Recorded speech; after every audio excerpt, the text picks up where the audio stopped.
Hello there and welcome to our platform. So this is Joy Matthews of Sovereign Kids Global. Today we are going to talk about a disturbing topic: aliens in Nigeria and other parts of the world. You do not need to travel to the moon or Mars to seek out other life forms or aliens. They are already here among us. One of the character traits of aliens is that they behave differently from us. They do things different from how we do things. They are strange to us. That is why we call them aliens. This is why they seek to study us, and we, in turn, study them. But the aliens in Nigeria and other nations of the world do not seek to study the people. They impose themselves and their ideology on the people regardless of what the people want and are saying. You can agree with me that the character of many people we see today on earth is alien to us. These characters are strange, unfamiliar, and unrecognizable. I do not recognize humanity in the actions of many Nigerians in places of authority, be it in the families, communities, government, and places of work and trade. Many are displaying strange, odd, weird, bizarre behaviors and Martian characters. There are scores of quotes in the internet that politics is a game, and a very dirty game. Some things that stand out are the treachery, deceit, arrogance, betrayal, and authoritarian and totalitarian attitudes associated with politics. Inhumanity is the line through which to mine the thoughts of politicians, be it in our homes, in our communities, and in our nations. Politics encourage us to dehumanize our opponents, and as a result, we dehumanize ourselves. These characters make one look like a misfit, a dysfunctional mess, and an alien in the society.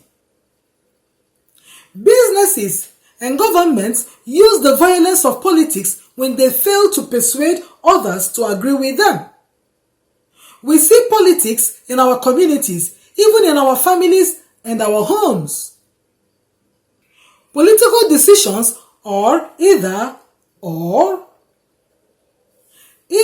my preference wins or yours does.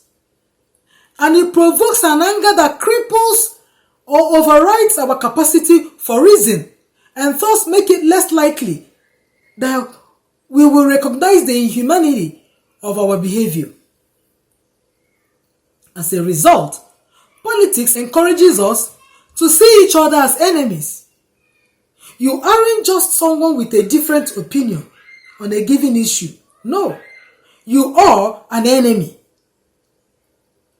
Once our view of a person shifts to seeing him as an enemy, we inevitably begin to dehumanize him. As a result, we see no need to engage that person in a humane way, respectfully and through reason. Instead, violence looks more acceptable. If your opponent is a brute, you deal with him as a brute. This is how they see it. And this character coming from the head of family, head of community, head of state, or head of the nation, it soon disperses to the body, to everybody under them, and everyone starts behaving strangely. We have a moral duty to be better than this. But just as important, we should want to be better than this, because we should want to live up to the enormous potentials we have as human beings. Using politics, using high-handedness by the state to get our way, represents a retreat from that potential. Leaders in all classes of life are meant to portray meekness. And what is meekness? Power under control. Yes, you're so powerful. You have a lot of weapons and ammunition under your beck and call. But meekness is one great attribute and characteristics leaders must portray. Good leaders anyway. So our relationship with others should be one of reason, respect, compassion, and kindness, not pettiness, threats, and violence.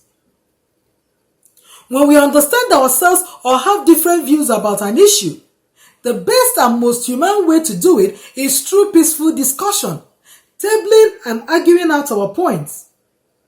That's what good people do when they disagree. They don't hit each other or attack their opponents and challengers. No man lives well as a bully. Hiring a thug down the street to commit violence for us is in fact what much of the politics turns out to be. We should embrace truly civil society and do everything in our power to leave the inhumanity of politics behind us. We should all strive to be better than politics encourages us to be. Day by day, our nation is pulled into chaotic state. And the most grieving part is that we keep losing our moral and ethical roots. Where is our culture and values? Tell me. Where are our elders, known for their wisdom, truthfulness, just judgment with the fear of God? Where are the hardworking fathers and the spiritual heads of our families? Where are the hardworking mothers and prayer warriors mothers? Where are the firstborns of every family, the first daughters and the first sons? Where are our neighbors that run to our rescue when things are amiss in our homes? Where are the priests and church heads? How did we get here? How did this darkness enshroud us and our nations? Where were we when this darkness came upon us and masked us? Most of this moral decay in our nation is because we keep opposing God in our speeches and in our characters. Yet we claim we know Him and that we are His. We have used curse words on one another from day to day in our homes, in our workplaces, in the marketplaces, in the government, in schools, and in all the areas. We've used curse words that the whole air in the whole country is filled and are polluted by curses, daily affecting and influencing our lives and what we do.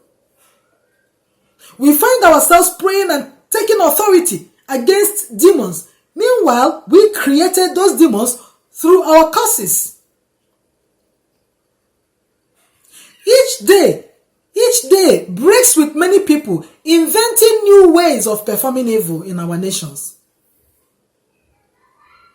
As we continue to reject God and push Him out of our country, we have digressed into a nation as wicked as Sodom and Gomorrah, as clearly evidenced by the increased killings, abduction, immorality, and idolatry.